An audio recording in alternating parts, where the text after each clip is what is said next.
Good afternoon everybody, and how are you? Welcome to the Flower Patch. My name's Iris Smith, where I make beautiful artificial flower arrangements for all occasions. Welcome back guys. I hope you all had a wonderful weekend, and I hope the weather's been okay for you, and I hope that you've been enjoying spending time with your family, friends, or even Christmas shopping or creating something beautiful. Right, now I've had a request. Somebody has bless the lady, said that she finds it hard to get the length of a swag that she'd like to create something on, and so she doesn't know. You know, every time she's ordered one, it comes smaller than it looks on a picture or what they say, and it's not as fluffy or anything like that.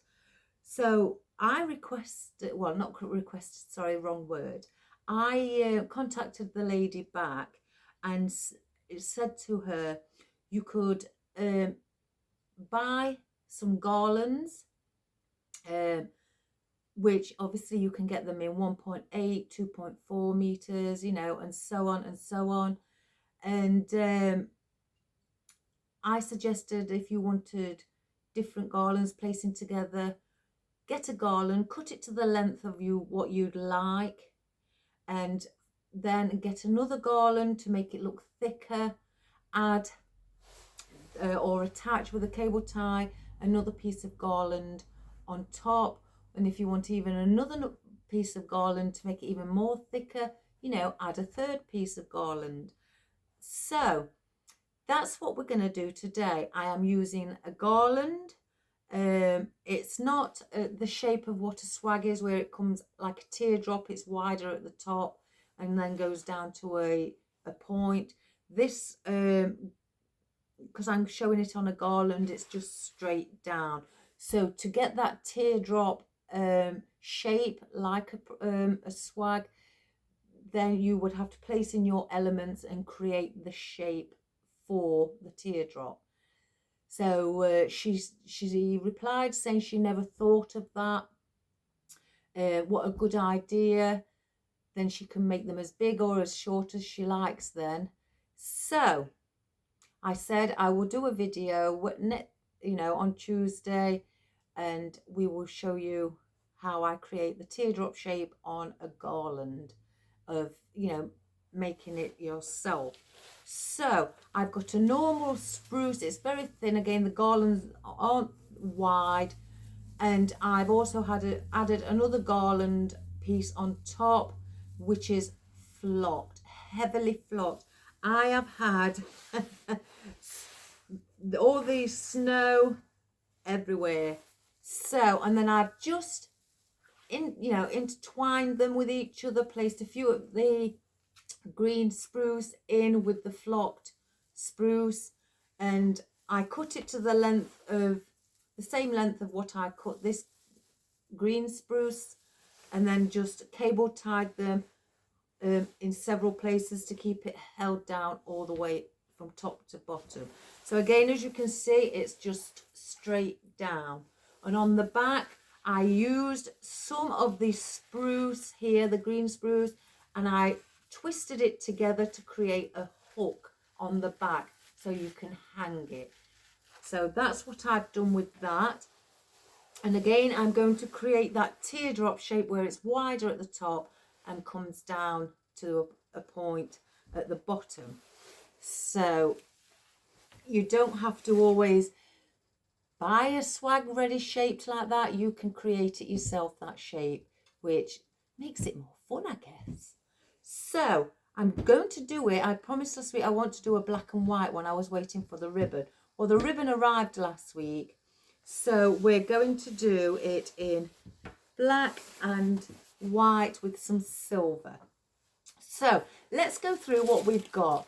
I've got out, again, I may use some of this or all of it, or I may, you know, just see what it's like. But I've got out some of my black big fern, because I'm thinking I may want to use some of this to create the widest point at the top. So I'm using longer leaves. I've also got out some of my glittered black cypress leaves, which come in a bag, I think probably 10. Looking at it, so I've got some of those. I did have given me, I can't remember how long, but a black artificial Christmas tree. I cut the top part off. I took off because it came in 3 parts, and I kept that as a swag. Just turned with the point, with it being smaller at the top, I just turned it upside down and it was wider at the bottom, so that created me a swag. But with the rest of them, I placed some of the spruce on single picks. I didn't do them all because there was lots. I just did just a few, and I placed them on picks. And when I placed them on picks, I just put a bit of glue on the end of the pick, stuck it onto the bottom here, and then wrapped some of the spruce around the pick what had the glue on. So to create these, so I'm going to add a few of these in. Now I'm not adding much green because we've got green spruce on the garland. I'm just going to add in a little bit of green. So I've decided I've got some more out of these pine needles as well, what was on a garland that I pulled off individually just to dot around. And I've got some leftovers here, but then a fresh bag of my mistletoe, what's slightly glittered, and it's got the white berries obviously on as well. So I'm considering just placing that in the green. I have got out as well my glittered cypress leaves. There's a few different other ones in here as well, so I thought we could have a look through there, see what we've got, and then use some of those in silver. In this bag, again, everything that's glittered I tend to keep in bags, but in this bag I've got oddments of little pieces of bamboo in silver. I've got just the odd piece, a couple of pieces of berry as well, but then I've also got in silver some glittered holly that I used and had left over. So I thought we could incorporate maybe some of that as well. So we'll have to have another good look through there as well to see what we've got, what we can use.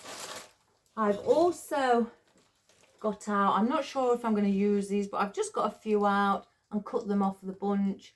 Some of my glittered white eucalyptus, and I'm not sure about these, but these are snowballs. Oh gosh. Why is it every Monday I always make one mistake, or every Tuesday when I do a video after the weekend? These were just plain snowflakes. They weren't on a pick or anything. I just grabbed a pick, placed some glue on the pick and stuck it onto the back here. So I've created a pick, so I can use those maybe in the arrangement as well. I'm trying to use some of my oddments up. These are some scraps that was in my oddments bucket. I say oddments is where I've only got a few of something, but then I've got a leftover bucket where I've got bigger stems where I can probably use as well, maybe around at the edge for the structure of the arrangement. But the oddments are like scraps basically. So I found some white parvifolia in some scraps, so I'm going to use them. And in my leftover bucket I found a few pieces of white willow, so I'm going to try and use those up. And this is a good time, especially when you do arrangement and you've got leftovers and things in certain colours and you're doing a specific colour, and you go through your leftover box and you find that colour that you're using and you think, yeah, I can incorporate that, let's get it used up. Otherwise you'll be left with a big box full of all scraps or leftovers, and we don't want that. So I've also got out what I used last week, my little baby poinsettias in white. I've placed 2 on longer picks, one for the top and one for the bottom. I've already done that. And then I've also got out just 2 of my black and white poinsettias. I could have used some stripy ones, but I wanted to use the velvet ones to place in also.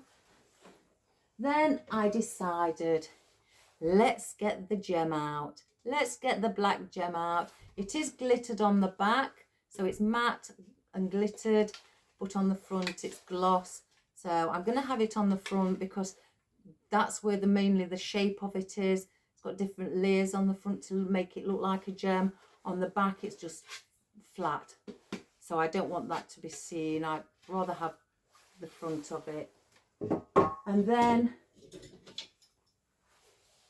I've also got out 2 like metal little ice boots as well, which I could have easily used because they're flat here on a table arrangement or anything like that. So I'm going to attach those into the garland as well. And our ribbon, the one with the ice boots on, hence the reason I've got these out, is the one I was waiting for. So that's arrived. So I've just made a small bow. I've placed a cable tie through the back because I'm going to cable tie it on. And I haven't done long tail ends today, so I've just done smaller ones. So I've got the black with the skates on at 6 inch, then the black and white striped at 5 inch, and then the silver at 5 inch as well. And then I thought, well, let's do some little ones to go right at the bottom near where the point of the garland will be created. So I've just made 1 little loop of each in 4 inch to sit at the bottom. So that's what I've done. So that's everything that we've got. I did get out, but I'm not sure I'm going to use them. These are some velvet Christmas trees. They're Christmas ornaments or baubles, what you use to hang on your tree. I thought I may hang them from the bottom, but then I had a look and it just didn't look right. So I placed them aside. So I'm not going to use those today. So that's everything that we've got. So I just moved things down there out of the way. Bring in the, let's see where the hook is there. Now I've cut this garland quite long. It is 3, oops, let's have a look.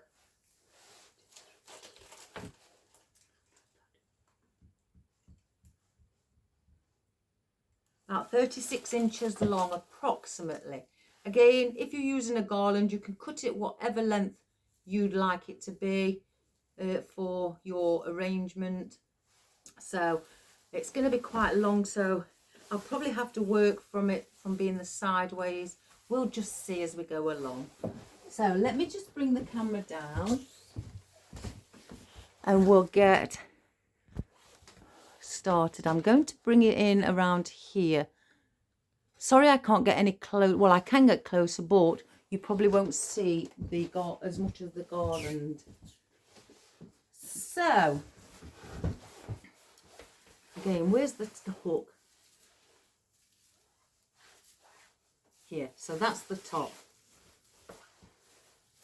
So, I mean, these are heavily flocked.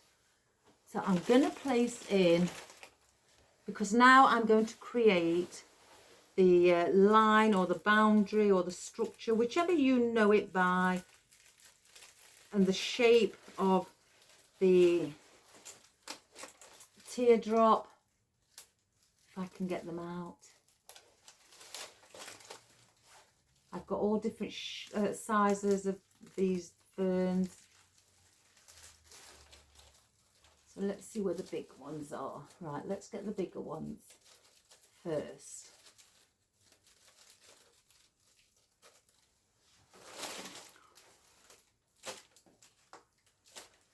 Right, so I've got some bigger ones here, which I'm going to use at the top to create the widest point of our swag. So if I just turn it there so you can see me working from the top to start with. So On a teardrop, if you're creating a teardrop swag from a garland, because it's all one shape or one, you know, size going down, it doesn't come wider. So you need longer pieces of foliage at the top to basically stick out. For you new beginners, if you've never heard me say, I know a lot of you have, at the top of the swag, I think of a swag as a body part. So this piece here where my hands are is your neck. Think of it like a human body. That's your neck. Here will be your shoulders. And I'm only saying it like this, you know, to simplify it so it's easier to understand, because I know sometimes it can be confusing. So these will be your shoulders. Then from here to here is your rib cage. Then as you go down to the bottom, from here onwards is your waistline. So think of it like that, and that will help you placing in your elements. So on the shoulders, I tend to start on the shoulders mainly first. I don't know why, it's just something I do. You want this to be wider. So get longer foliage, and they go in there, and glue your stems to the back of the main spine where the main wire is in the center of the garland. You can easily wrap some of your spruce around the stems just to give it a bit extra support as well. So I will just put some glue on the end of the stem. So there's the neck, here's the shoulders. So I'm wanting to go to the shoulders. So I'm sticking that out at the furthest point. That's the widest point of the swag. And then I'll go directly opposite, place that one in again, sticking it onto the main stem. And there is your widest point on either side. Again, you can place in some spruce. If I just turn this around, here's a piece of spruce here. Go for it at the bottom and place the spruce at the bottom of the stem, not halfway up the leaf, and just wrap it round once and leave a bit hanging back up, and that just gives it a little bit extra support.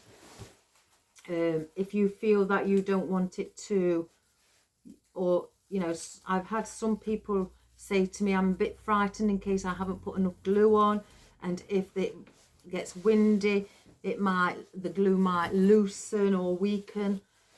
So I always say place a bit of spruce on if you feel that you need that piece on to just support it. So now I have another bigger piece, and I'm going to place this on the neck. So again, I call the neck the point at the top because we are making a teardrop shape. So there is your neck. So place one on the neck. Again, glue it to the main spine. And if you want a piece of spruce again to hold it, grab a piece, wrap it around once, and you should be fine. So as you can see now, here's the point, and then it goes out, so to the widest point. So then, oh excuse me, get some more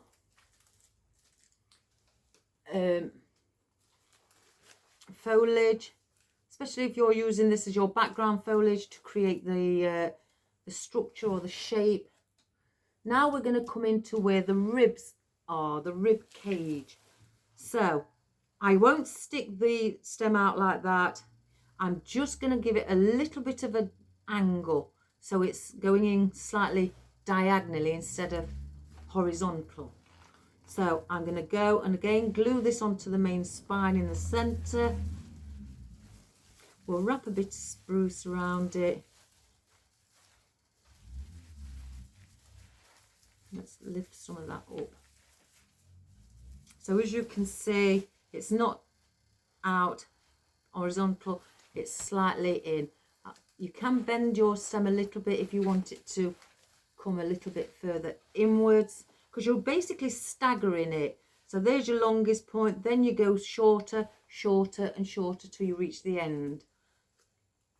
So here's another piece, and I'm going to go this opposite side of this one, and I'm going to do the same thing as well. Glue it to the main stem like so. So as you can see, point wide going in, and just keep remembering that as you go to the bottom it needs to be staggered and shorter in length. So then we'll get another piece, we'll stay on the where the ribs are and go in even at a shorter position, so it's staggering again. Wrap that there, put a bit of spruce around it, and again you can see that that one is now coming in from that, so it's pointing more down at an angle. Excuse me. And we'll do the same on the opposite side from this one.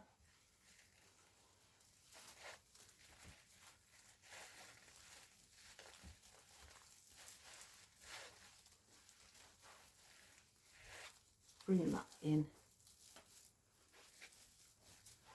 Have that one going down, and then as I'm going down I'm using smaller sizes, especially down now we're going to the waist, so I will use smaller ferns, not as long. Let me get that band off. Oops. So I'm just going to stand up. So then we're going to come to the waist round here, place one in again at the center. Now you're going more in virtually, not quite, but at a vertical angle with your stem, so it's coming in, if that makes sense. Just looking for a piece. There we go. Yeah, and then do it on this side as well. I'll wrap a bit of spruce around, and again I've come in more of a vertical, and then on the bottom where the bottom of the waistline is, I will place a single one by itself like I did with the neck at the top. So I will place that there, get a bit of spruce and wrap that around there. So if you can see now, the neck, then it's going wider here at the shoulders, then it's coming in a little bit from the shoulders, we're staggering it, then it comes in even further, and then even further at the bottom too, and then you put one piece at the bottom for your point. So that is now I've created the shape that I want to create with the fern. So now we have that. So let's just put all these back.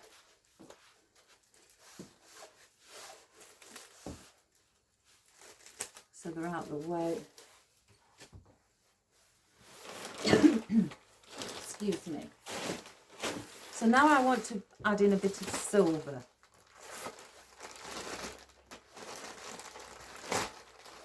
Now I've got some, what's in there? Oh, they're just oddments, right. So I'll use the cypress leaves. So then when you place in now your second foliage, you want to be placing it in between each of the black fern. And so here I will go at an angle, sticking out. You don't want it like that because you're trying to fill in your gaps. So I will place a bit of glue here, place it at an angle, again in between the two black fern, and I'm doing it longer again because it's at the top. It's longer at the top than it is at the bottom. So now that is in between there. So now I'll get another one, do the same on this side of the neck, on the right side, place it again at an angle, a small angle, and then I'll just wrap a bit of spruce around the bottom of the stem of the cypress leaf. And then that one is now filled in between these two ferns, these three ferns. So there's two pieces there. Then you need to be going in between these two. So again, we're staggering it. So keep it at a slight little bit of an angle. Place it there in between. Again, I'll wrap a bit of spruce around the bottom of the stem just to give it that bit of support. And as you can see, it's slightly, not much, as you can see next to each other. There is about ½ an inch of a tip on the black fern to the silver cypress. And so the silver cypress is slightly shorter than the black fern. So again, we're going down in size order. And this is just to fill in those gaps. So then we'll do the same here again, at a slight angle. Make it shorter than this one, the fern, but not too much shorter, because you don't want to be noticing a, you know, like a dip, if that makes sense. So we've got that there. Then we're coming down in between these two, and we're doing the same again, making them in between the sizes of those. It's got to be longer than that one, but shorter than that one. So we'll place that in there. Wrap a little spruce around. And we've got that one placed in there. And we'll grab another, do the same. Say whatever you do on one side, do on the opposite. Come in at an angle.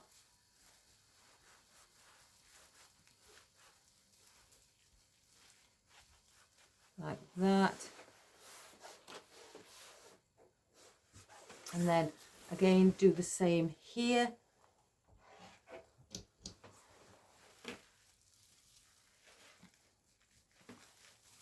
Excuse me. Because you're wanting it to come to that point. Just keep that in mind. And we'll do the same on this side.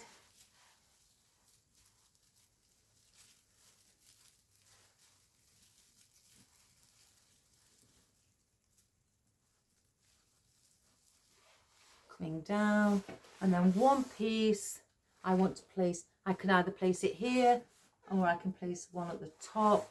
So we'll place one at the bottom to start with for our point. So I'm going to go on top of the black. So, and then just wrap a piece of spruce around it. And I think, let's see if I've got one more. No, I haven't got one more. That's a shame. I was going to put one at the top, but I have got these, so I could add that one at the top with it being different. It may look odd to some people because I'm not following with the same, but if you've just got oddments, you try to, you know, make do with what you've got. But it wouldn't look odd out of place because it's silver and it's glittery. So I'll place one of these ones at the top. I may incorporate some more of these around just so then it all flows. But I may do that slightly at a later stage. So that is what you do with your second lots of foliage. place in between your black fern. And again, it's always wider at the top. You can obviously manipulate where all these go. But now I could easily attach in, because I want my bow. You can attach your bow at the beginning if you feel like you want it at the beginning, you know, to add it in at the beginning. But I want the bow to basically sit around here at the top. So because on the back I've placed in, instead of a wire, another cable tie at the back, I will then attach this around the spine of the swag, where I'll turn it over,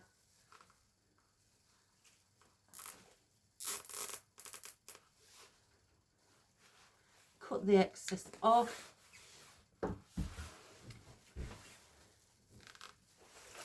then turn it back. So then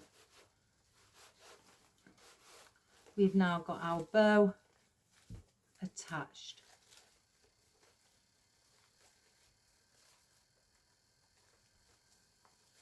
Like so.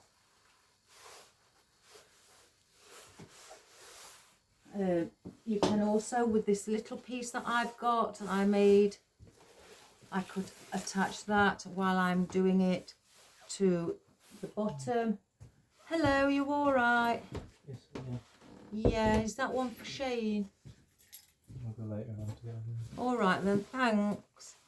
So we'll bring this one. I've put the two black and white ones on the side, and I've just manipulated the silver to go in the center.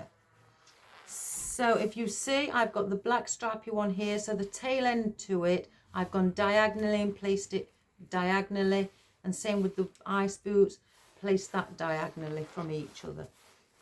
So I'm going to get this, and we're going to add it right at the bottom.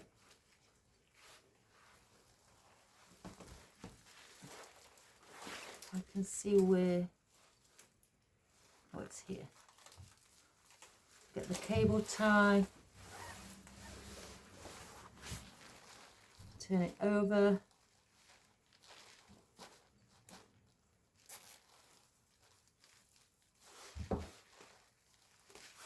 cut that one off as well.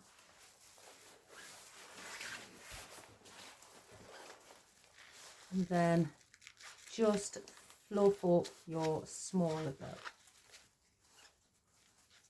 So that's the bottom of the swag. So then you can choose what you want to add in next. I wanted to add in the gem, so then I can work around. I haven't put it on a hook yet, but I don't want it vertical. I just want it slightly offset. So like that. And because you've got this at the top with the hole in, you could place a spruce through that hole to hold it in place, and then maybe put a bit of glue on the bottom and glue it to there so it holds in place. So I'm going to just take the hook off. Everybody's got their own way of doing things, you know. I'm just taking the top off there, and I'm going to dip this in my glue, or use your glue gun and place a bit of glue on the inside. So I'm just going to dip this in the glue and then place it back on the gem. So that's giving it that little bit of extra support from being, you know, becoming loose, because they're not glued on. So I like to glue mine on just to give that support. So I'm going to place it around the center. So let's have a look. Maybe around here. And I'm going to get a spruce, and I'm going to pop the spruce around it, or through the whole of the gem. So let me just move some of these to the side so I can sit this in. I don't know if you can see, perhaps not, but I'm getting the spruce popping it through the hole at the top and then bending it over and twisting it around like that. So now that's in place. In fact, I may use a longer one, that's not as long. So let's use this one. So I'm placing it through, bending the spruce over in a U-bend and then wrapping it. You could wrap it around another spruce or just wrap it around itself. So I've done that. So now that is in place and won't go anywhere. And again, if you want, you can put some glue on the bottom, and all you do, I haven't got my glue gun on, is just get a bit of glue on your glue gun, place it on the back and then press it down, or get your glue gun underneath and squeeze glue on it. So that's our gem also placed in. Then I'm wanting to place in my big poinsettias, and the reason I'm placing these in now is because they're so big, I've got space and that I can attach them to without having to struggle once I've placed all my foliage in. So some people will cut the stem, some leave it as it is. I tend to leave, because they're not very long stems, they are 9 inches. So I tend to just basically bend the poinsettia stem at the top about 2 inches away like that. So it's sitting like an L shape. Once I've put a bit of glue on, I will place it in, and then I will get a cable tie and cable tie this piece to the main spine, again, to give it that extra support. So let's just, got 2 cable ties here. You may need more depending on how long the stem is. So I'll place some glue on. We'll go under the gem like so. Get my cable tie, look for where the L shape of the stem is, and then cable tie it onto the main spine, oops daisy, of the garland.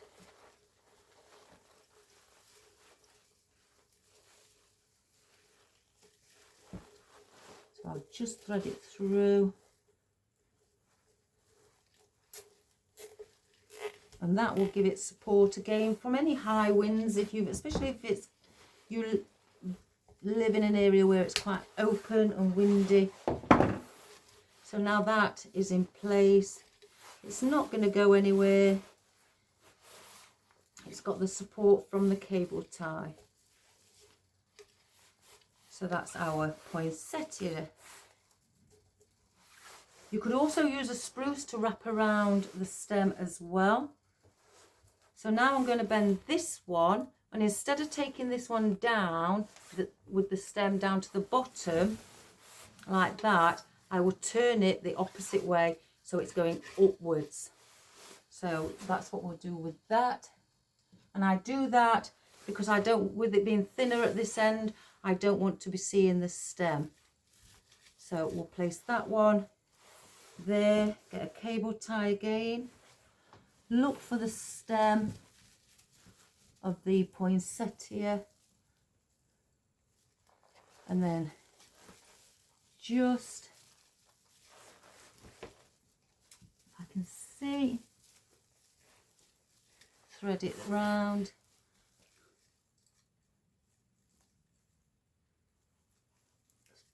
and then tighten it up, and then cut the rest of the cable tie off. So then we've got our second poinsettia placed in. Doesn't that look pretty? So now I've done that and I've got those in. The white poinsettias I will dot around near probably to the outer side, because we've got the floral on top. We need a little floral around the sides. So I've got my black cypress leaves.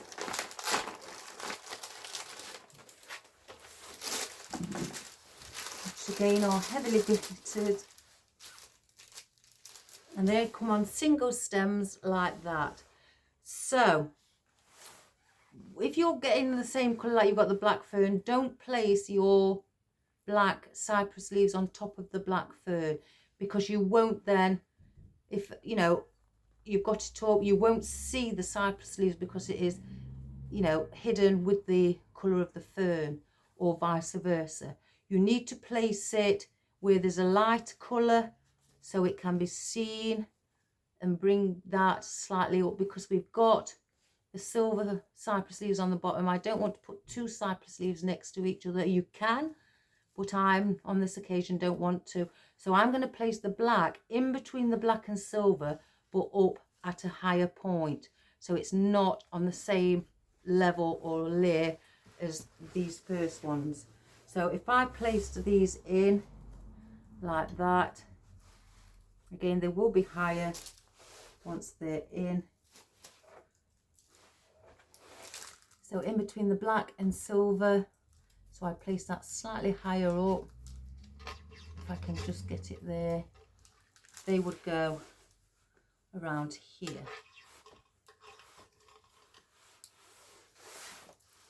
Oh, they're very glittered. And again, I'm going with the same shape, where it goes wider at the top.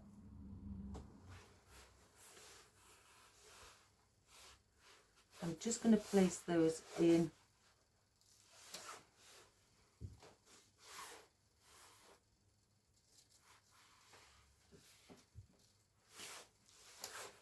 And then one here. I'm just placing them in to show you where I'd be positioning them. Oh, I didn't put one here.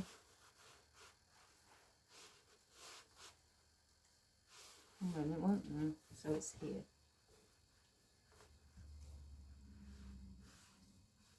So they'd be like that.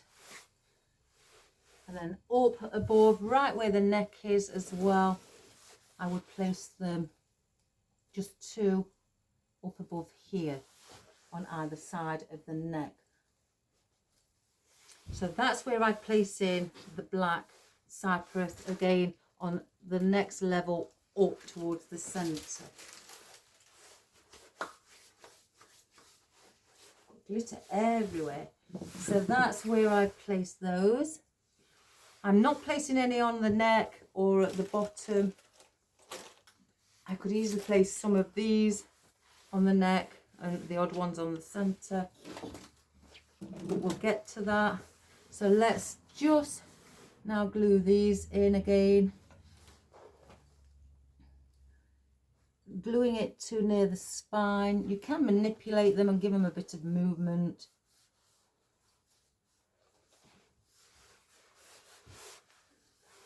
And again, just keep remembering the shape that you're creating. It needs to be staggered and going down in size.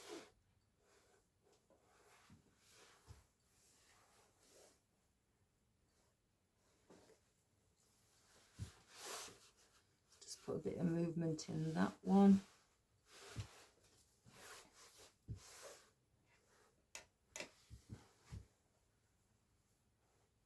Oops, very stringy.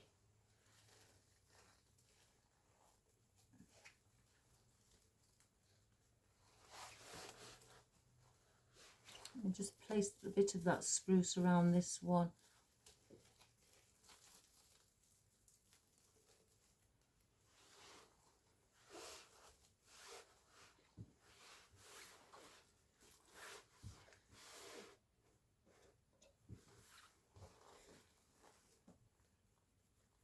So I'm going now in at an angle because I want to go shorter with the leaves sticking out at the bottom as I go further down.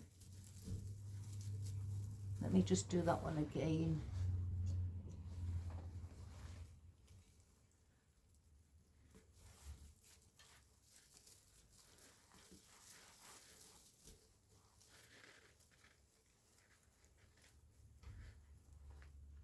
So as you can see, it's coming in like that.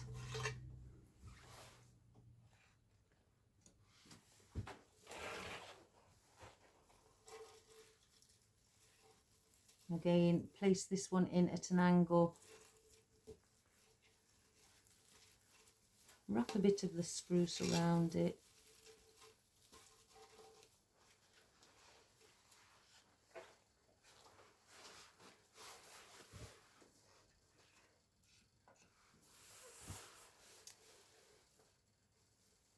I have had some people ask me, is there a specific order in placing things in? No.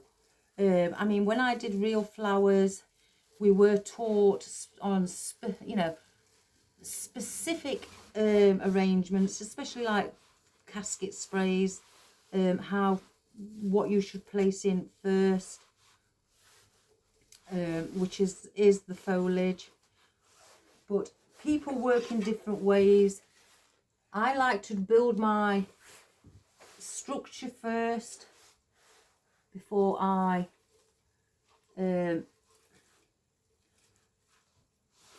my outline, the boundary, before I move any further. So I've got the shape of my arrangement that I'm creating, which then once that shape is formed, then you can just add your elements in excuse me, as and when you please. Again, there's no right or wrong way. People feel, prefer to do it in different ways, or as I was asked, order the way they place them in.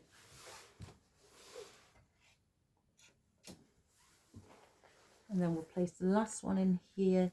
And as you get further, placing more elements, you can then start to stick your stems to other stems that are in here.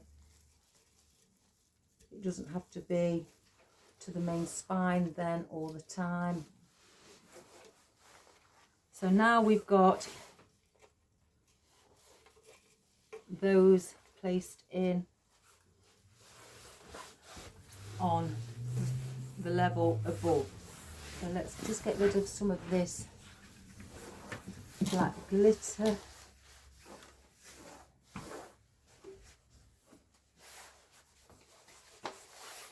So that's what we've done. If I do it this way, that's what we've done so far.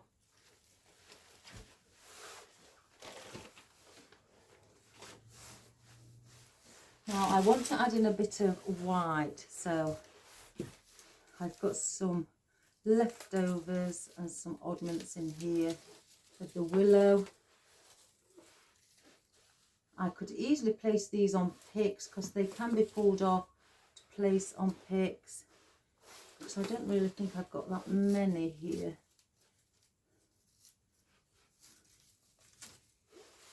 So where's my snip? Oh, I've just dropped them in. So what I'm going to do with these, I've got different sizes. I'm just going to cut them all off to start with. Now that is too long for the top. If I place this in at the shoulder length, that would come out much further than the boundary that I've created. So I would just see, so I'd want it about there. So I would cut some off. Let's measure it with that one. So it's around here. So with the willow, I'm going to want to, you can bring them underneath again, just to add in some white. You may think you're hiding the black fern, but hence the reason I placed the cypress leaves on in black on top, so you still can see black. So I want this again to go where the shoulders are, like that, and they're coming out at least a similar length to the fern on either side. So I'm placing them above the fern.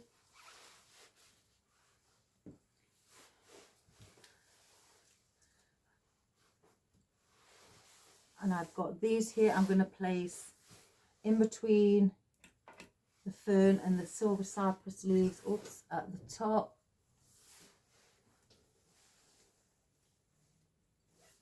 As well.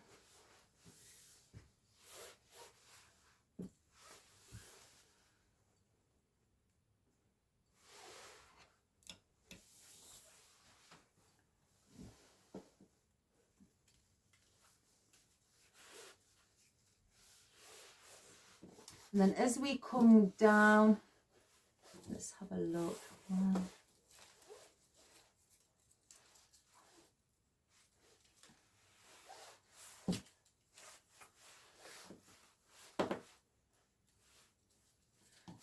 Two. So I'm just going to cut this one as well. So now I've placed one here. I'm going to go above the black fern here. And again, it's coming in a little bit further than this one because we want to keep that shape.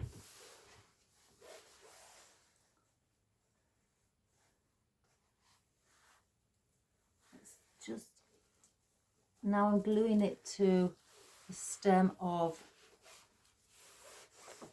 the poinsettia.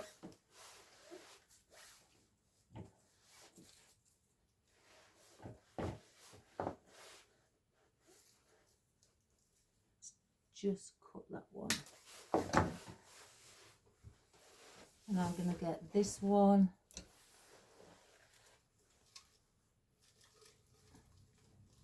Bring that one in there. Let me just bring the swag up a little bit so you can see.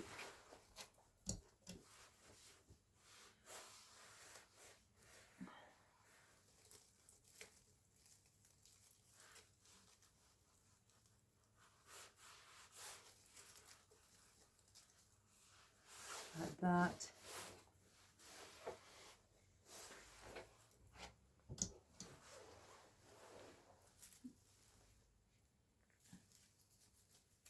And again, it's coming in, it's not going further out. I want one with two on. I haven't got one.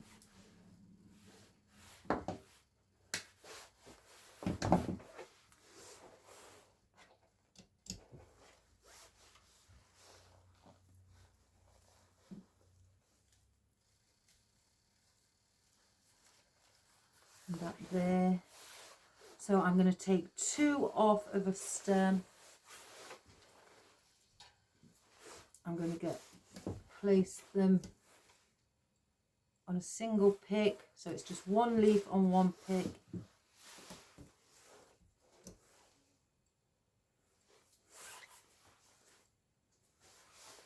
Like that. Get the glue off my hands. And then I'm going to bring a white down at the bottom as well, because we're going to need this white to keep that flow. So just add a little bit, and then the other one I will place at the top where the neck is. So this one will sit where the waistline is at the bottom.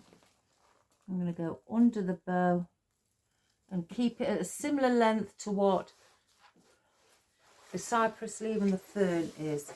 And then I will do the same at the top.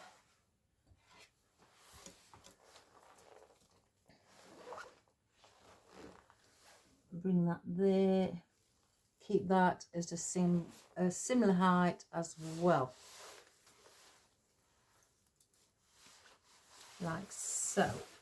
So we've added in some of our white willow. I've got some odd bits left that I will probably, in fact I'll place them on picks because they're only on short stems, and use those at the top. I can take that one off.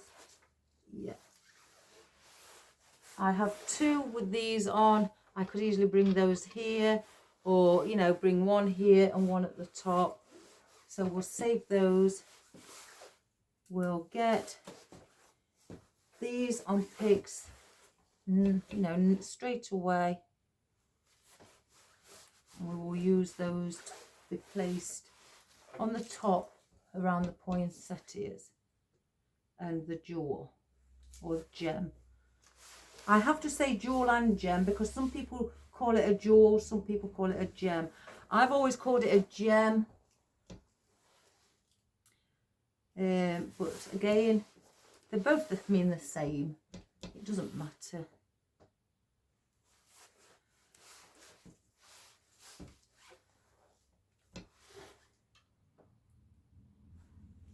I'm just wiping the glue off that seeps out when I push this pick in. I've got 5, right. So let's see. So now this is where you can like choose where you'd like to place things, but also just think about if you've got too much of the white in one area, don't place it around there because you're wanting to balance it out. There's no white here. There's a bit of a gap here, so we'd place this one around where the gem is on either side.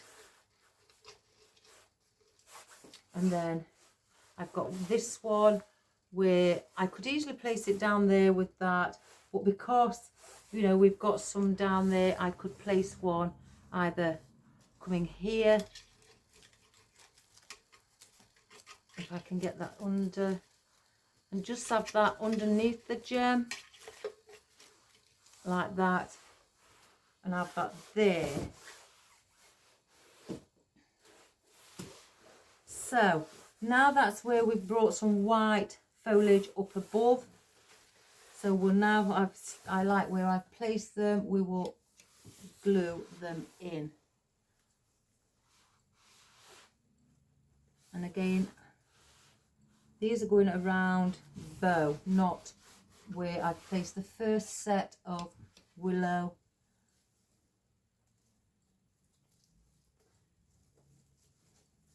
I can push it in. Let me get some more glue on it.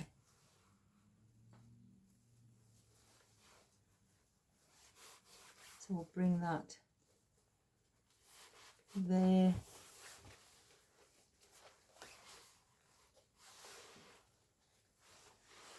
Where did I place the others? I can't remember. Here. Again, placing it in at an angle. Again, just remember that angle as you're going down is greater than what it is up at the top. It's more of a defined angle. Place that one there. I'll just cut this one a little bit. Place this underneath our gem, like so.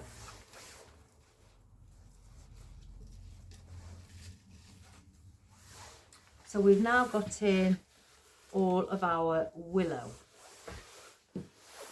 So I'm wanting to place,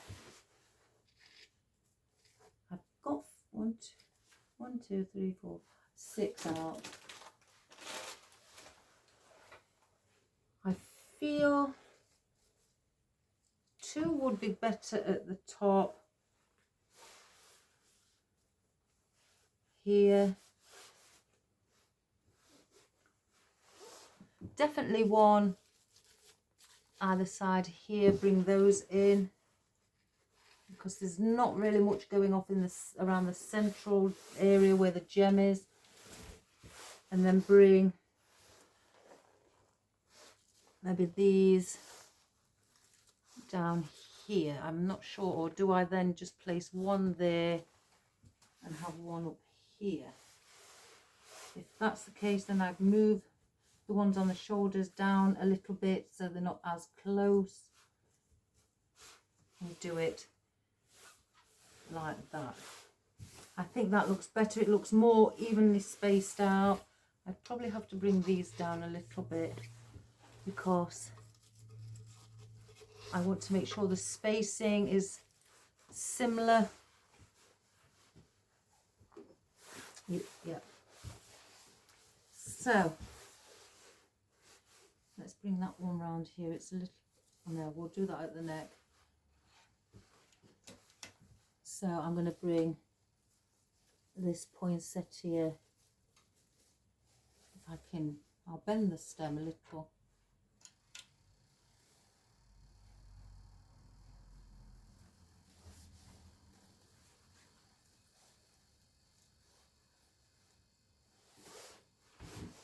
Let's put this one in. Let me just move my stool.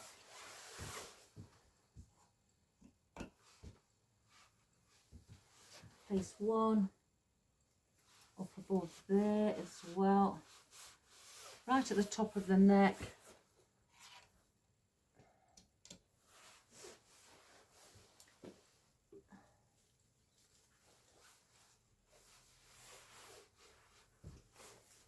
And we'll move down to where the gem is.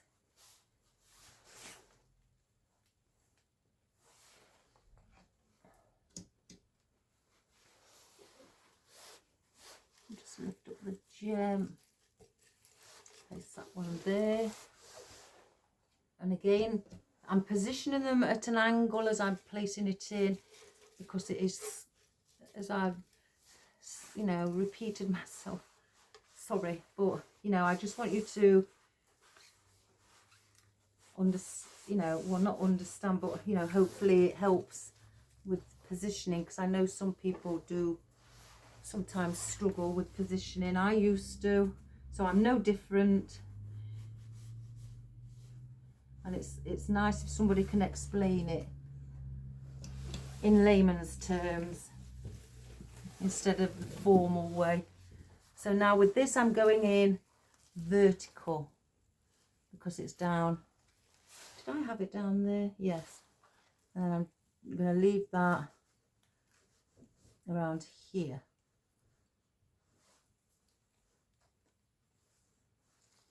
At the bottom.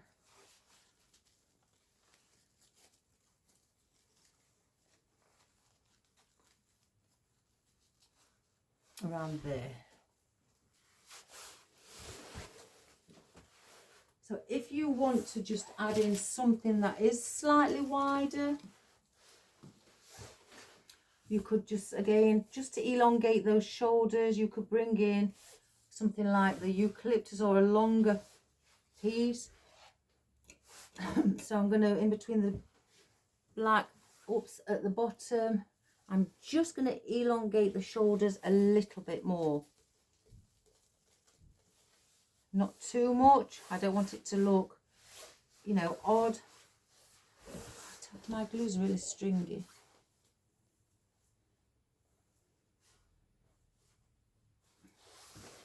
So I'm going to place a piece on either side. That's a bit long.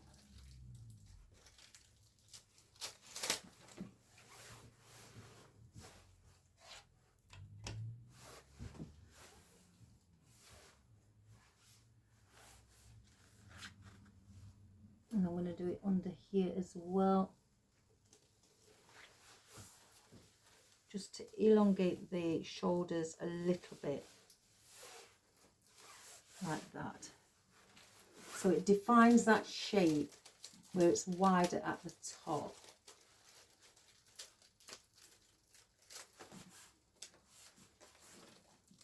Let's take the bands off.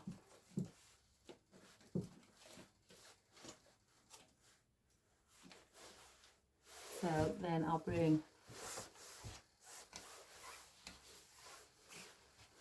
one here, and we'll bring that coming more in and placing the stem at an angle. And do the same on the opposite side.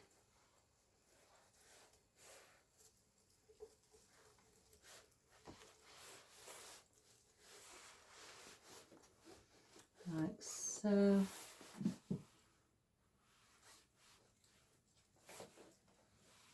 I'm going to then bring some here at the bottom. Again, that's in a little bit further. Let me just cut that stem down.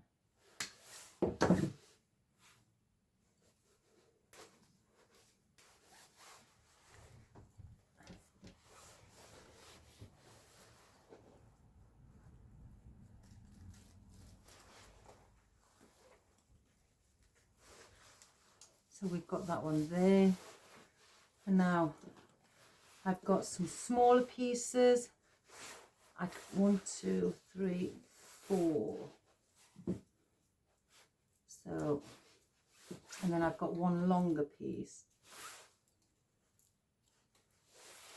So I could use and cut that longer piece up, but I'm going to just add in, let's have a look, around here. Again, just have a look. This is going right on top.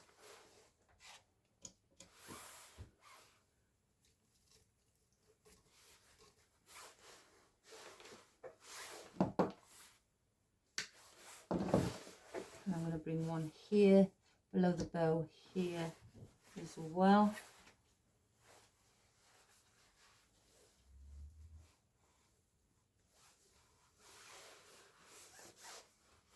And this is like just a bit of filler foliage. And again, to use all your scraps up if you've got any.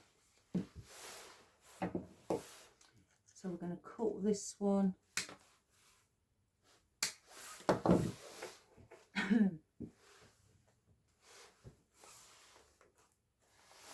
What I'm going to do, I'm going to place a bit in the middle of the bow at the top.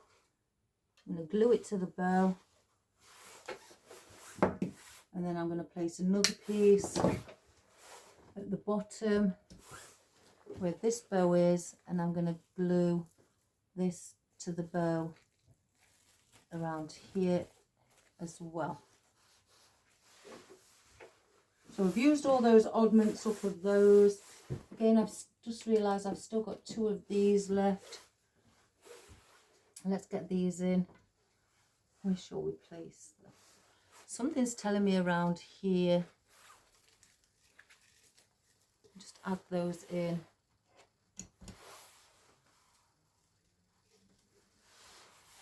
Like so. So that is those done. Again, we've got quite a bit of white now in. So I'm wanting to go and add some black further up as well to the top. So I'm going to use the black spruce leaves. Again, I haven't done many. I didn't want too many of them. So I'm just going to place them thereabouts where they're going to be. Let's just move this here. We need some up here as well. Again, keep reminding yourself about the shape that you're creating. So if I just undo this and I'll show you how I did it. Right, so I've just taken this out, and the way that I do these is get a bit of glue on a pick, place it about 1 inch away from the bottom, and then the bottom piece of the spruce I will wrap around the stem or the pick. So then that is now on and secure.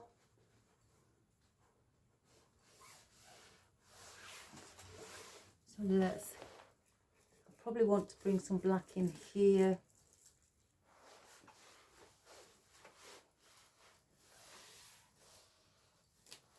Again, I'm just placing them there, around there, before I decide if that's how I'd like them to be.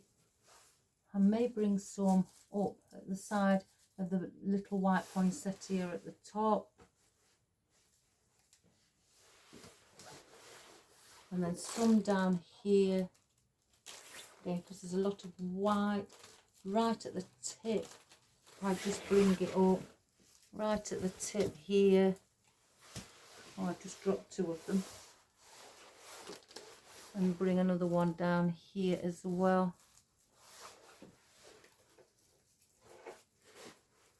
I've got two left, so I could either bring one in the centre as well at the top, and one at the bottom where the tip of the swag is.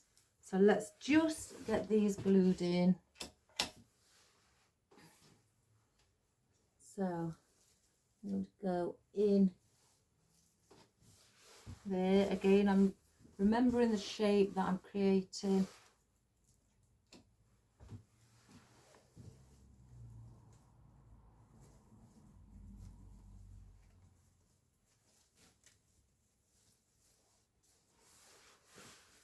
Place in these.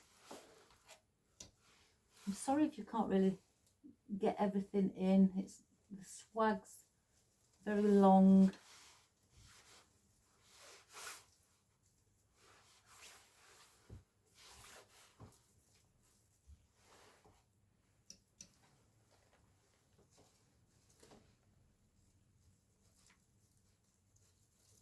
And if you still feel that you're wanting to add or attach them to around a spruce, feel free.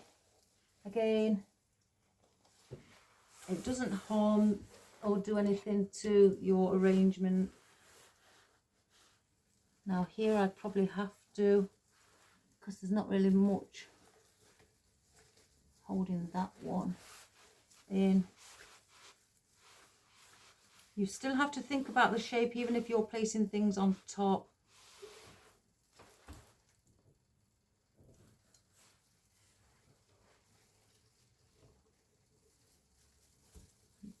Place a bit of that spruce around there.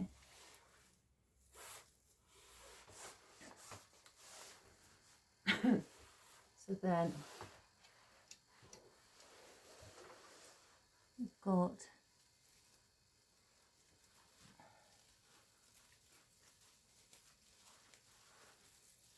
that coming down. Again, it's further in than the others, which are further up to the top. Again, we're bringing them in.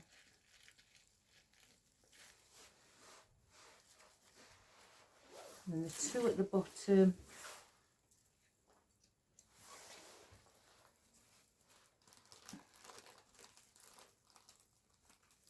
And I'm virtually placing those in at a vertical angle.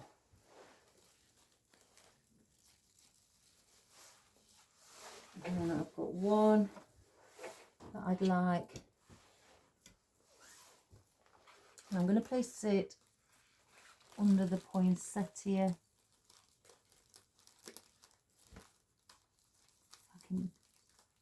Something's stopping me. There we go.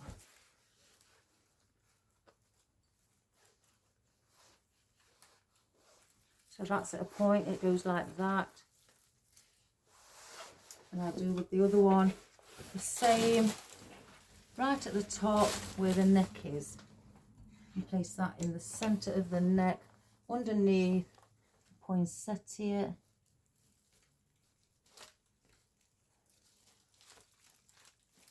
Again, if I can get it in. I don't want it too high. Let's place a bit more glue on.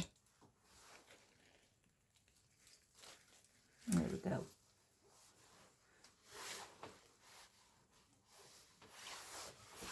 So that is now our black spruce placed in. Now I've got, let's use these leftovers of the mistletoe.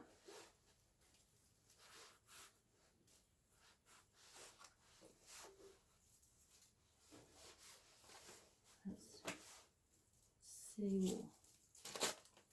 Let's pull a few off.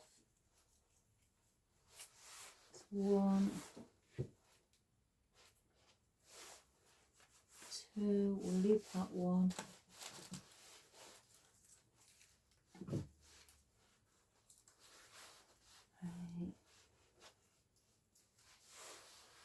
four, hold up, 5, 6, and then we'll leave 2 of those, 3 of those, you say. Right, with these, I want to do, I've just pulled a few off. I want to just pop these wherever I feel I'd like them to sit. Now these I'm using as my filler foliage. Again, there's no, when it comes to filler foliage, I always say place it where you feel that there's a gap. Just to fill that gap up. You want it to look more natural, so in nature nothing grows exactly the same as the other part of the leaf. They're always, they grow at different lengths or they head towards a different direction. You don't always have them like in unison. Well, you don't. So just pop them where you feel it would be nice to, you know, fill in a little bit of an area, even if it's not exactly the same as we've been doing. The same, what you do one side, you do the other.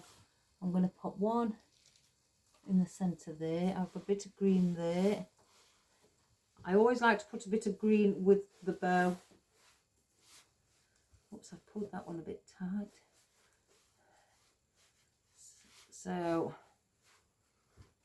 I'll place a bit with this bow, little bow down here, and just place a bit under here as well. Have a bit of green in there.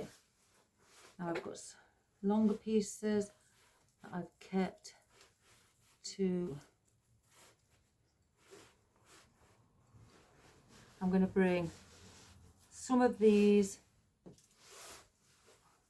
on the outer side. If I feel I need some more on the inner side, I will place them there. But let's just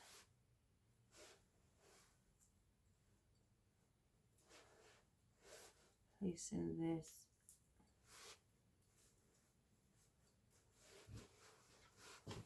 I want a bit of green around here.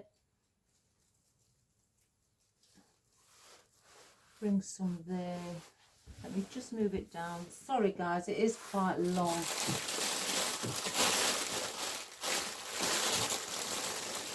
I'm just going to get another one out, another stem. I'm going to part this stem as well. It's on paperback. Let's have a look.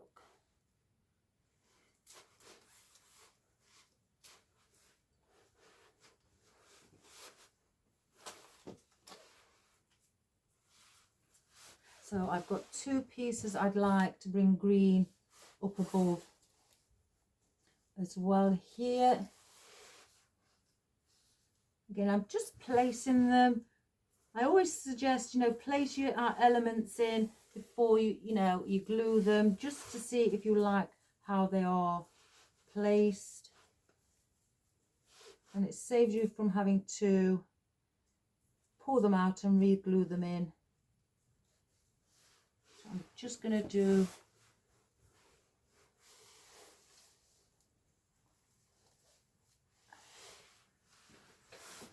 that. Get another one out.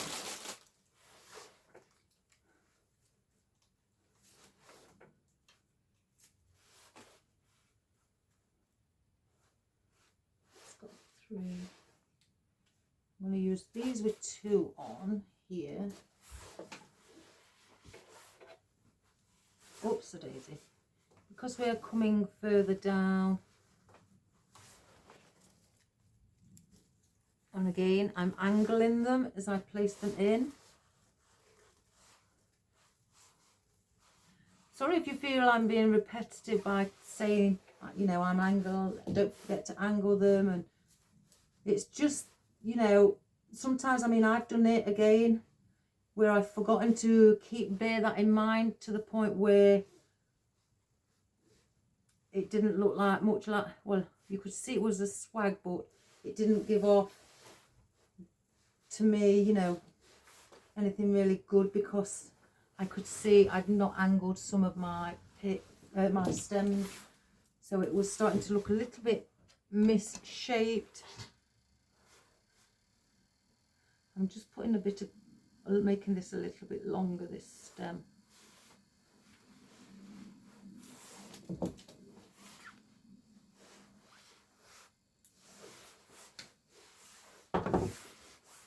So then I will bring one, we need a bit of green around here at the bottom, if you can see, like that. And then I'll use this one piece and I'll place it at the point at the bottom as well.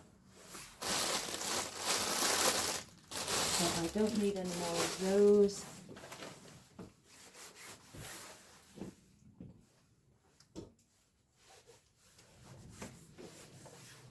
Let's just get rid of some of this mess.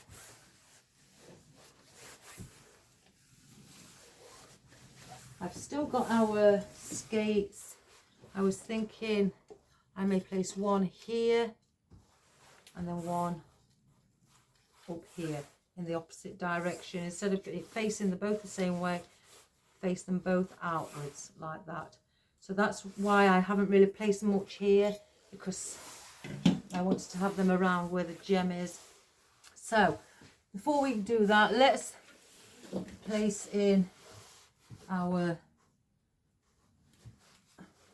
mistletoe.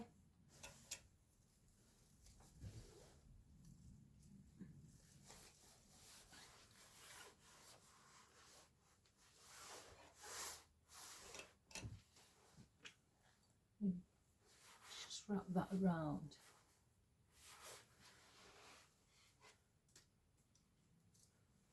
Oops, I've just touched that.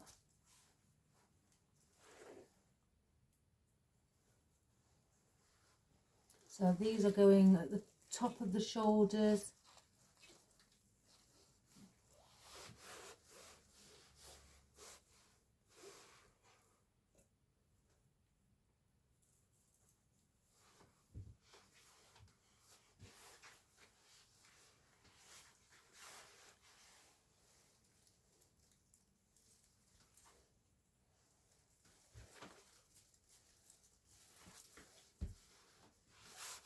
Let's get all the glue strings off.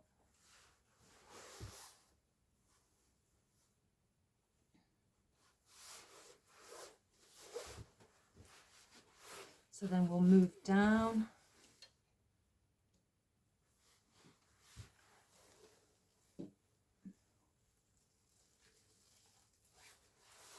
There.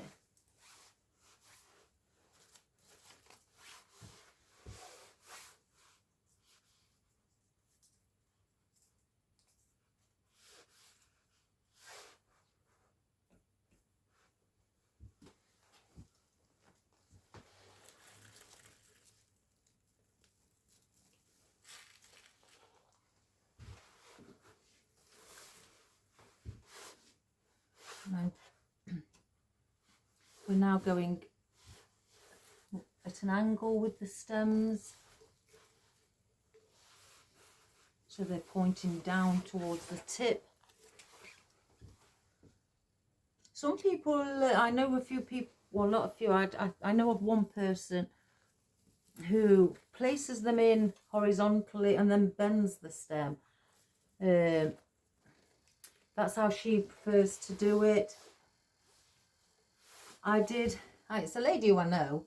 I did say to her, you know, if you place your stems in at an angle, you will not need to bend them. she tried it.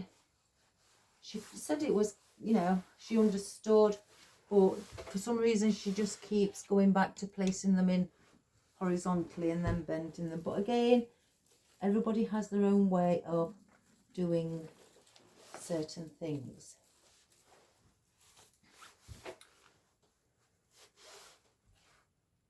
They all come out beautiful in the end, so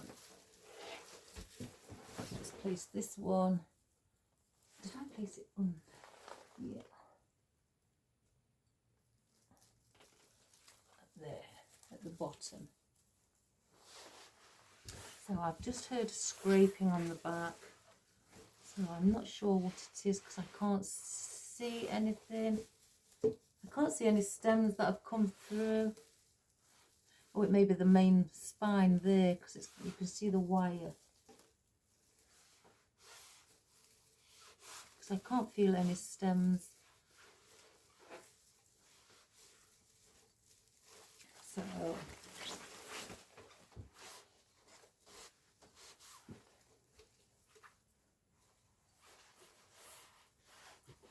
right, so now we will get in our ice boots.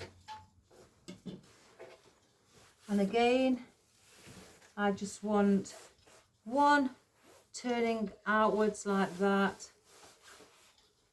and then the other one turning outwards like that as well.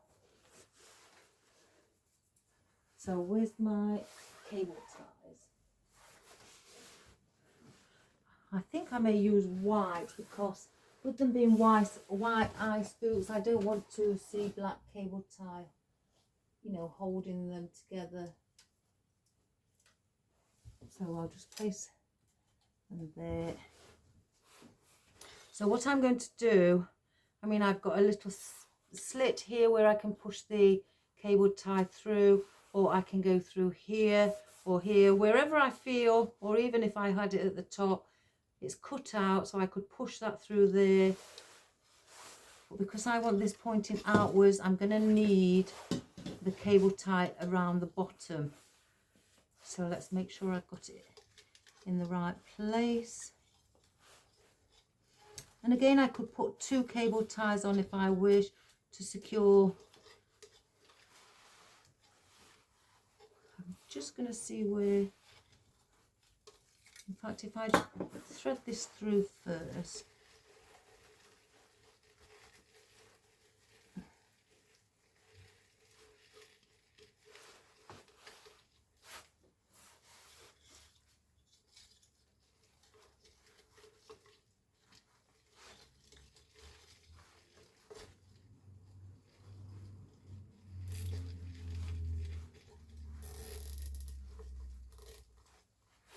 So that's more than secure there. It doesn't need 2. We will cover that bit with something, or the foliage, the mechanics. And then I want this one around here as well. So let's get another cable tie.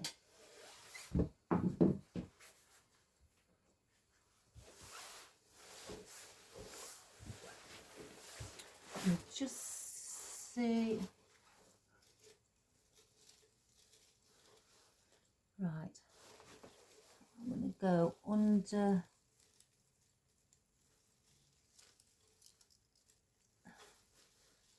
Bring that through.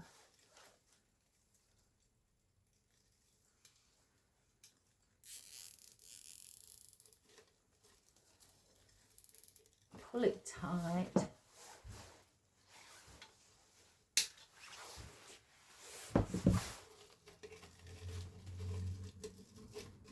Just move that spruce out of the way.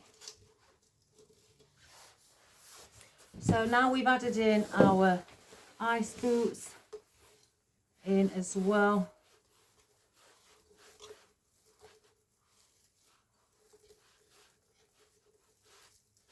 I'm just going to move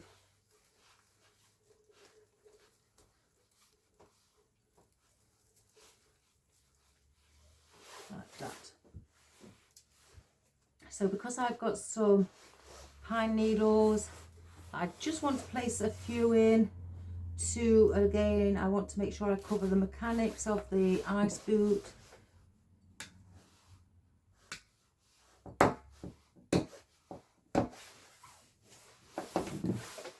So I will just get one to start with.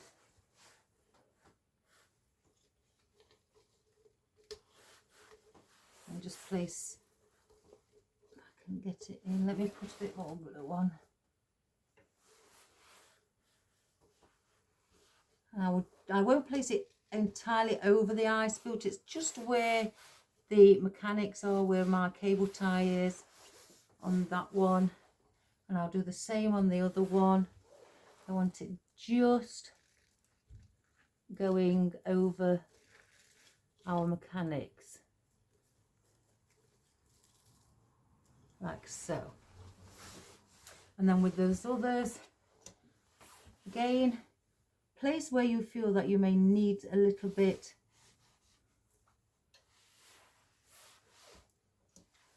It doesn't matter if you have several next to each other, because again, it's spruce, it all grows together. You don't have to like have a few here and then a few here. You can place as many as you want in. I have actually got a couple of flat ones here. Oh, 3.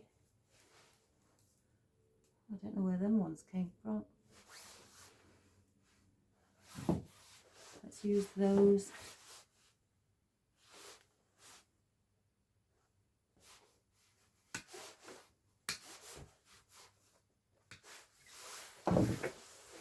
So I've got a few flocked ones here. So I'm going to bring some up here at the top. If I just do it this way, bring one under here as well. I have one up above there.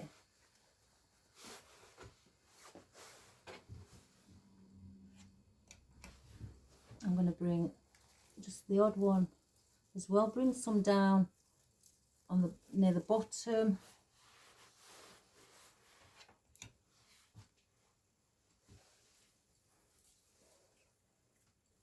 I always say once you've created your shape, it doesn't matter if you add in, like I've just added these in on the bottom where I started near the end, because all you're doing is filling in. You've already created your shape, so you're just adding little extras to the bottom. There's, you know, it doesn't mean to say you can't, because you've already started and done the bottom. You can still add things to the bottom.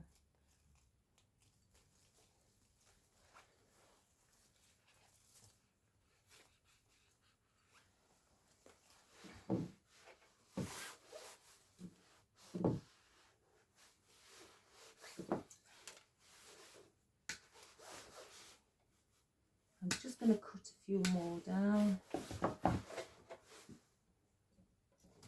Again, bring some underneath.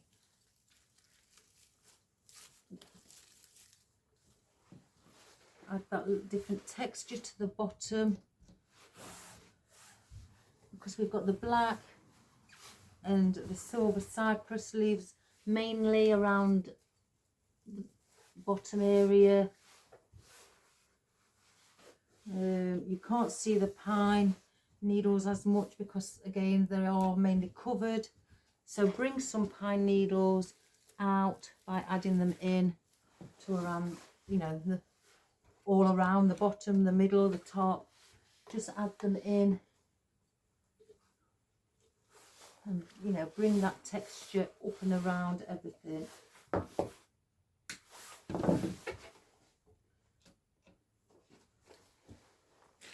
I have to keep bringing it around here, guys, because it is exceptionally big.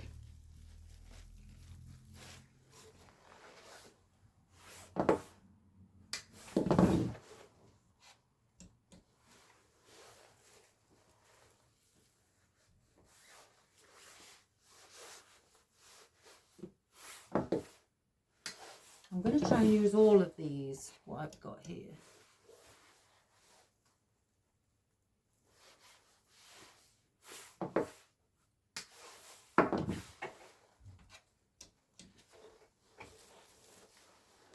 Bring some in here as well, like we did nearer the top.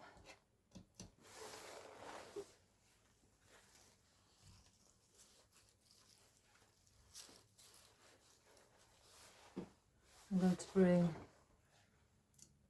one, if I can bring it here, under here, again for the length. And I'm going to do the same at the top with that as well. Use a piece for our length.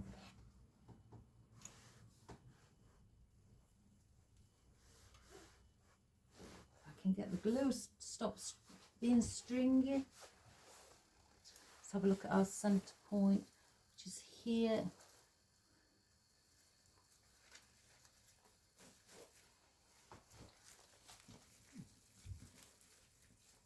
No, it needs cutting, guys. It's a bit too long, the stem.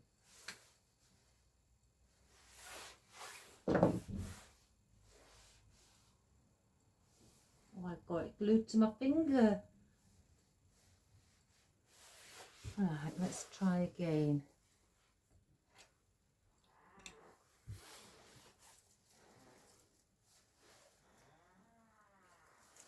There. Bring that one up as well. I've got two left, so I'm going to bring these near around the gem, at the bottom of the gem. So if I just turn it around, like so.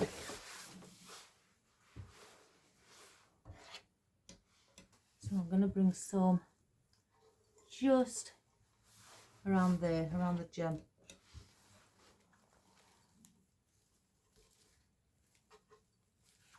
Like that. So I've used all of those up. I've just found this. Let's get that in. Stick that in here. If I can.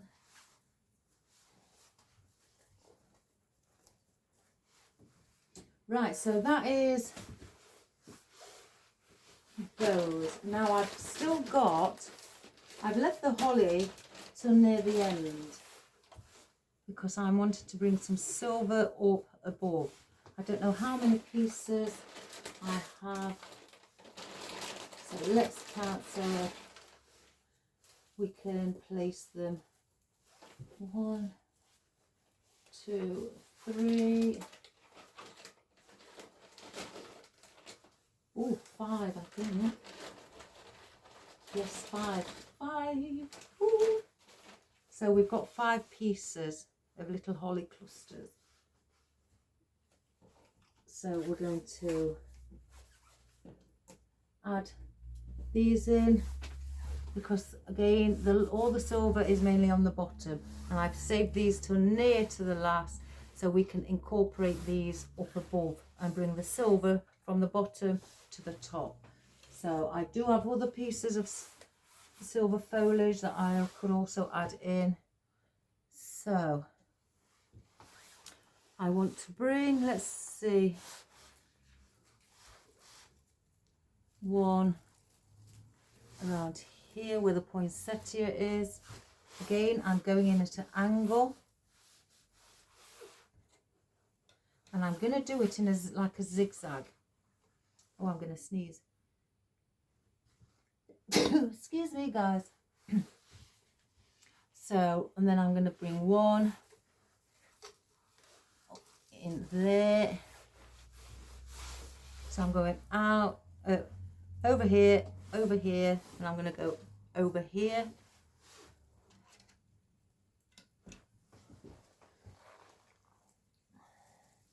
Bring that one in there. Let me turn it around so you can see. Sorry guys, I've got to do that because it's so big. So I've gone there. So I'm going to bring one up here.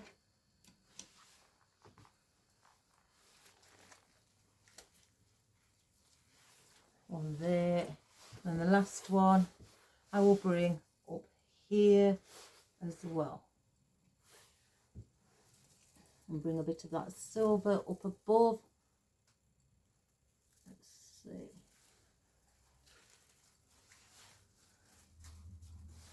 As well. And then I have got the bamboo. I've got, now these are scraps of bamboo, and I could easily add those in. Let's see how many we've got of those.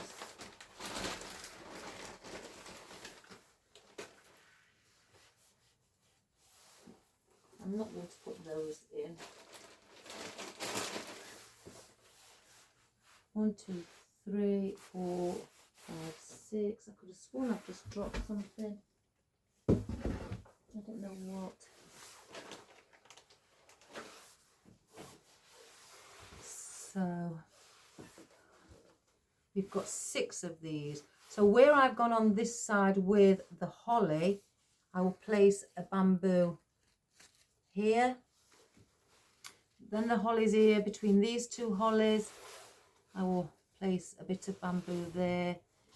Then between these 2 hollies, bring some in there, and so on. Between these 2 hollies, bring a piece in there, and then bring one down here, and then one down there. So I've added in the silver as well now of the bamboo. So I've done that in between the holly again. So now the bamboo is at a zigzag going down as well. So let's get these in. So that's one there.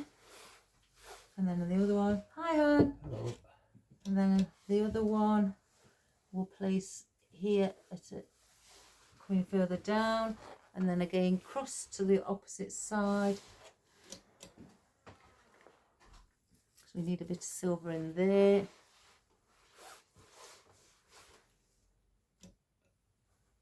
And I'm just doing this all the way to the bottom.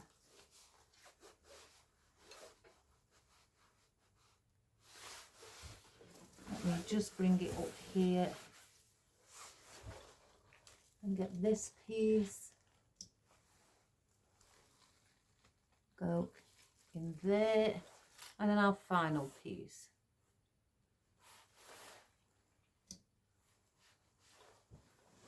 And again, I'm placing them in at angles.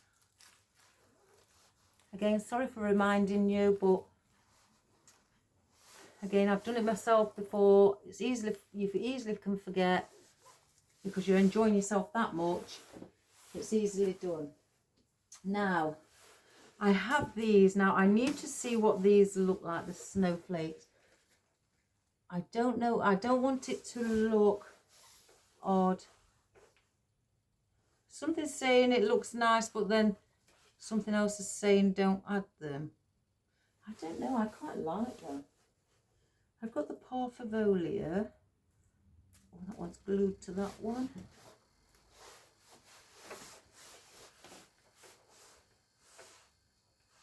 Now then, I like the Parvifolia. I may add, because these come in different sizes, I may add the smaller ones. If I can find the smaller ones. Just in there, maybe.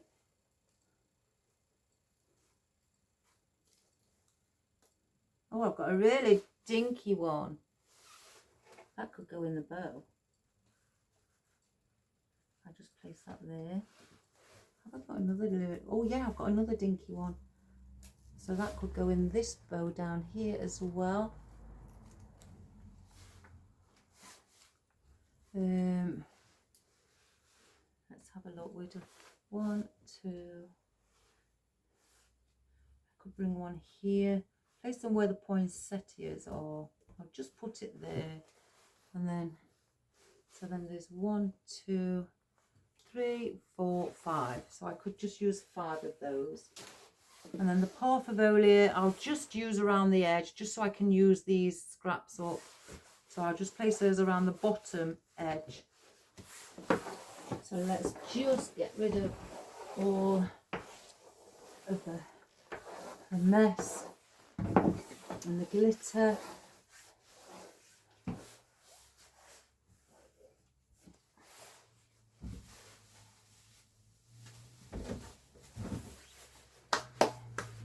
Right, so we'll place these in. I'm going to cut this one down.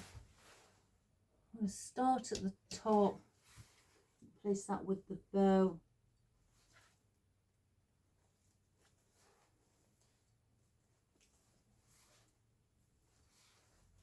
Just in there, just as a little decor piece. One above the poinsettia here. I will straighten all the poinsettias out, and when we've done what we need to do, put a little one there.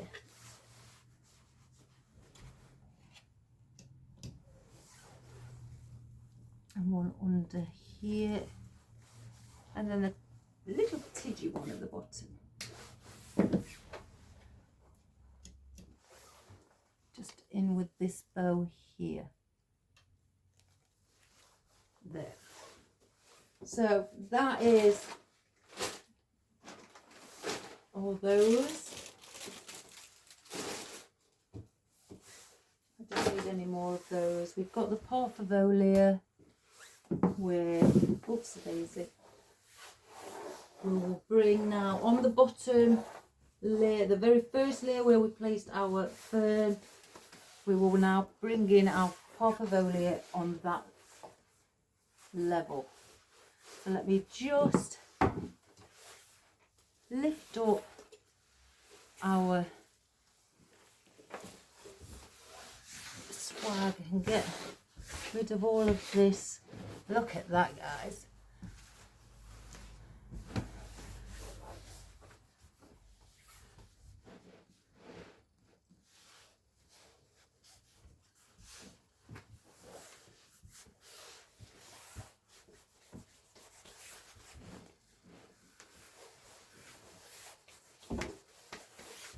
Right, so we'll do that there. So now we will place in a Parthavolia. So then that's all of those scraps used. I'm just going to cut, because they are quite long, so I'm just going to cut about 1 inch off the bottom of the picks.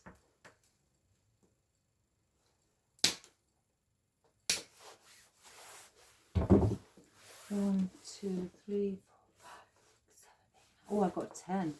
That's good. So,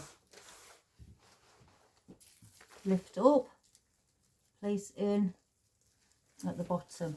And again, these aren't meant like some people have, again, I've had other questions.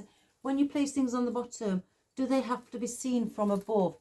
No, the answer to that is because things on the bottom is what you're creating is your linear, the structure of your arrangement. By adding things at the bottom, I like wispy things around the edge because I find that it just adds a little bit more movement to the outer edge. And also I do say to people that because you don't see the bottom of your base, oh my goodness, I've just got that in the glue. You hardly see the bottom, foliage that you've placed in. So if you've got any cheaper foliage that would look nice, even if it's cheaper in value, place it on the bottom, and place your cheaper foliage on the bottom and use your more deluxe or expensive foliage on the top if you want that expensive foliage to be seen. It's like a lot of people say they don't like the ficus. Well, I say a lot, you know, it's just what I've heard. They don't like the ficus because it looks quite cheap. But you know, the thing is, the ficus is a great help for, especially when you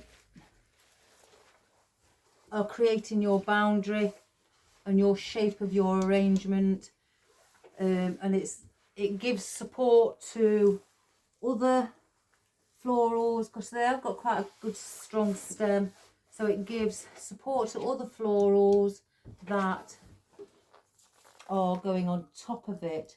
So I always say use your cheaper foliage at the bottom. That's if you want to. I'm not saying you've got to, but just, you know, then it can support all your deluxe things up above if you want them to be seen. If it doesn't matter, and then you're not bothered. I'm not bothered if I see the ficus on top. You know, I quite like the ficus. It's a good filler foliage as well, and it's a good foliage to have to create your shape of your arrangements. So let me just see where that one goes. There.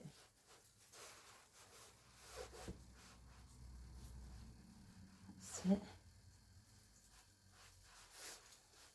Right, so let's just fluff up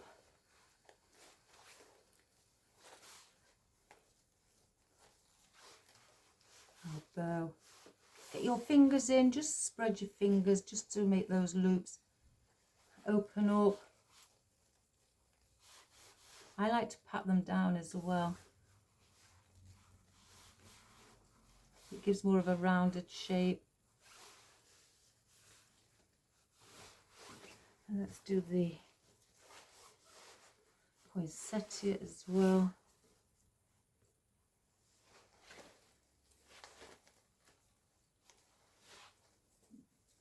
And if you're using a ribbon and it's maybe the end of the roll, but you have a tiny little bit left where you, like I didn't, I mean, it's not the end of the roll, but I did cut long tail ends to start with, and then I decided, oh, but I want a ribbon or something at the bottom.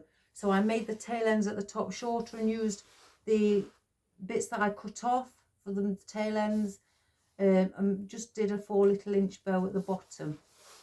Because I was going to have like a waterfall effect, but then because I'm having the gems in and these big poinsettias, you wouldn't really see the waterfall effect. So hence the reason I chopped them shorter and used the bits that I cut to create a little bow at the bottom.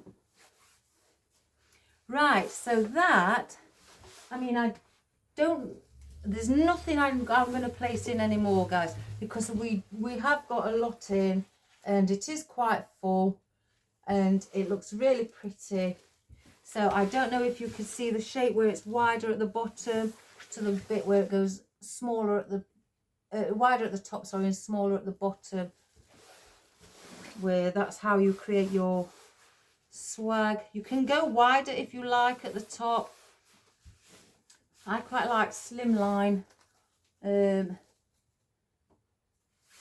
things, me. I don't know why. It's just my sort of taste.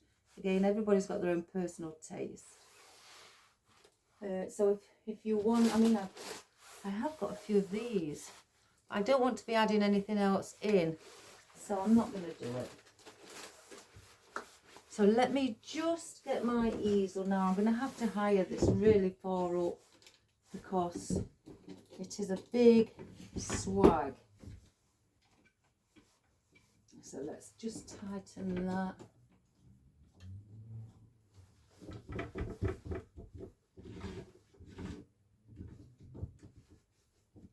Oh, my friend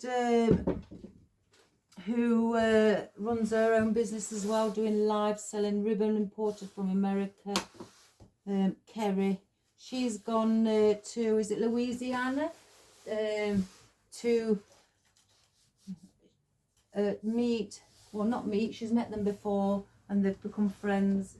Is it Damon from, is it Hobby Lobby, not Hobby Lobby, sorry, Damon, and then there's other Jordan, and you know, things like, and Julie Samarco, I think she said, from Southern Charm Reefs as well. So all of those people, and she's spending a bit of time there as well. And she sent pictures on Facebook, and she looks like she's having a fabulous time in the car with them and going out. Bless her. What a great opportunity. Right, let me just get rid now properly. Oops, a daisy. And I'll bring the camera up.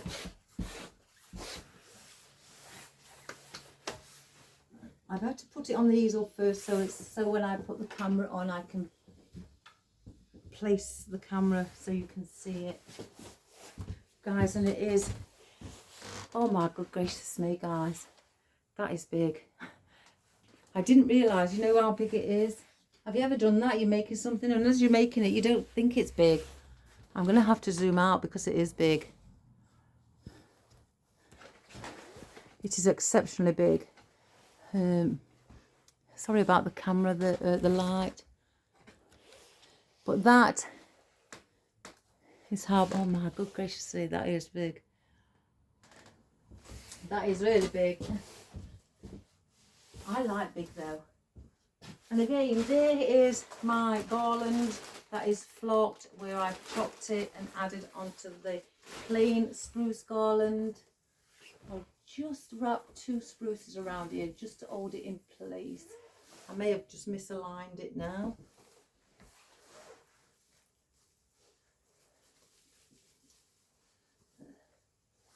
There we go. So that is our black and white swag. That's funny because my husband's made me a coffee. Black and white. Cheers. So, our black and white swag, guys, made from a garland. Again, you don't have to specifically buy the swags ready in that shape, because you can create that shape. So we've gone wider at the top, not much wider, because I didn't want it sticking out too wide with it being such a long swag.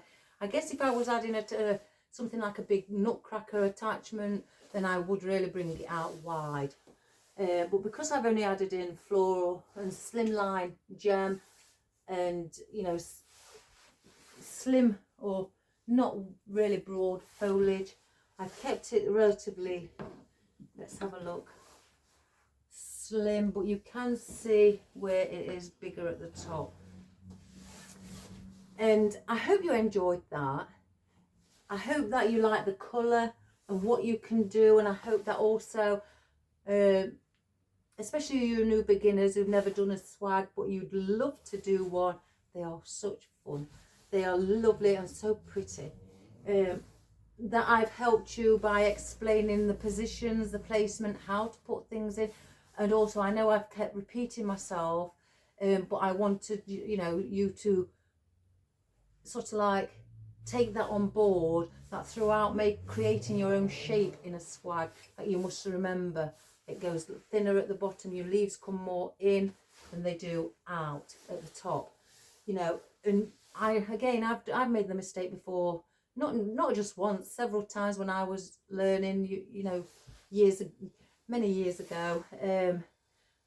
I just couldn't get the shape right, and it wasn't until the tutor explained what I needed to do on not just once but on a couple of 2 or 3 occasions, I guess, probably more, how to place them in to get the shape. And eventually it did sink in. So that's why I wanted to keep repeating myself, you know, because she said to me, just keep reminding yourself, remind yourself that, you know, even when you come on top, that you still have to place in your stems the same as you place the ones on the outer side, you know, at the bottom. You still have to place them going in that direction. Obviously, some on the top you can just stick in, you know, straight, but have them like this. I've placed that in straight, but I've slightly lent it downwards because it's going downwards, the swag. And also with the holly, as you can see here, it's on top, but I've brought it so it's pointing down towards the bottom, and things like that. If you just remember that process of, you know, the placing, or the principle of how to place it. It's not just on the sides that you place them at an angle going down, it's also at the top as well, in the center. So gosh, I feel it's quite tough to look at. And again, you don't need to have a bow, guys. If you want, you know, 3 poinsettias and not a bow, that's fine. Or if you just want to add in tail ends, you know, coming in from the side, or a few little single loop bows going around the edge as well, and tail ends hanging off them, that would look really, you know, pretty as well. I added the bit of silver in because I just didn't want it a black and white theme. I wanted to add in some silver, and I think by adding that silver in, it's really made it look, you know, really pretty. So give it a go, guys. Please subscribe, share and like. Again, bring everybody along, get them to share my videos, and come and enjoy and see what we do here, and maybe give some ideas out, and for you to have a go, whether you're a, you know, beginner or an advanced designer. It doesn't matter. You know, we all struggle, we all learn every day. I still learn. You know, there's things that I know but I haven't done. So it's just a, you know, time changes, guys, style changes. So every time style changes and things like that, I have to learn, just like you guys. I'm just human. So, and I don't always get it right. I have to, you know, try it again and again before I'm happy. So yeah, so have fun with it, whether you do it in black and white or in silver, or if you do it in, you know, red, gold and greens, or if you do it in pinks, blacks and silvers, or even ice blue, silver and white, anything like that, guys. Have fun. If you haven't got any of these gems, don't worry yourself. Really, don't worry yourself. You could all put a big Christmas bauble there, or a Christmas ornament there instead, you know, or just a cluster of Christmas ornaments there, you know, probably 3 there, and maybe bring some up here instead of a bow, or just have one big 15cm Christmas bauble there, you know, and one at the top and one at the bottom. The world's your oyster. Let your imagination go wild. So have a wonderful day, guys, and I really hope you enjoyed that, and I hope that you give it a go, creating your own swag out of 2 garlands placed together. So have fun. So take care, guys, have a wonderful day, and I'll see you soon. And I love you lots, and keep your comments coming. Bye for now. Bye bye. Right, I'm going to take you over. Oh my God. It's bigger when you stand away from it. It doesn't look as big here, but oh my good gracious me. Oh my goodness. Anyway, there is our velvet black and white poinsettia with the seeds in the center. There's our little plastic snowflake, our lovely glittery. Does that look a bit blur to you guys? Let me just press this button. Let's see. All right. So there is, again, our holly. There is our silver glittery cypress. There is my cat. There's our black glittery cypress. There's our pine needles that I sprayed. Our little velvet white poinsettias. Our ice boot there as well. What else? Our, oh gosh, willow, that's right. And our black fern, our white parfavolia, our lovely, if I can get a better look of those here, our mistletoe with the berries, our white glittery eucalyptus, our lovely bow there you have with the ice boots on, and then the black and white stripe, and then the silver, I think that's a 7/8. That's a 2.5 inch, that's a 1 inch, and that's a 7/8. And then, oh yes, our black spruce here as well that we've added in, and our silver bamboo. So again, grab all your oddments out, use those, get your oddments bucket started to become empty by using them in, and you can still make something absolutely beautiful. Oh, and our gem, sorry about that.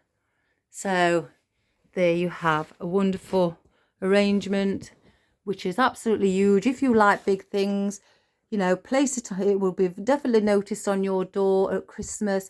Or if you don't want it on such a big scale with the garland, don't cut it as long. Cut it probably about, if you wanted it 20 inch or 24 inch, cut it at that. And you know, I did mine at 30, I think, did I say 36 inch, something like that. So that is quite big. So but if you want it smaller and you're doing it with garlands, just cut your garland shorter, but it's the same process. So have a wonderful day, guys. I hope you enjoy creating, whatever it may be. Have fun and take care. I love you lots, and I'll see you soon. Bye for now. Bye-bye.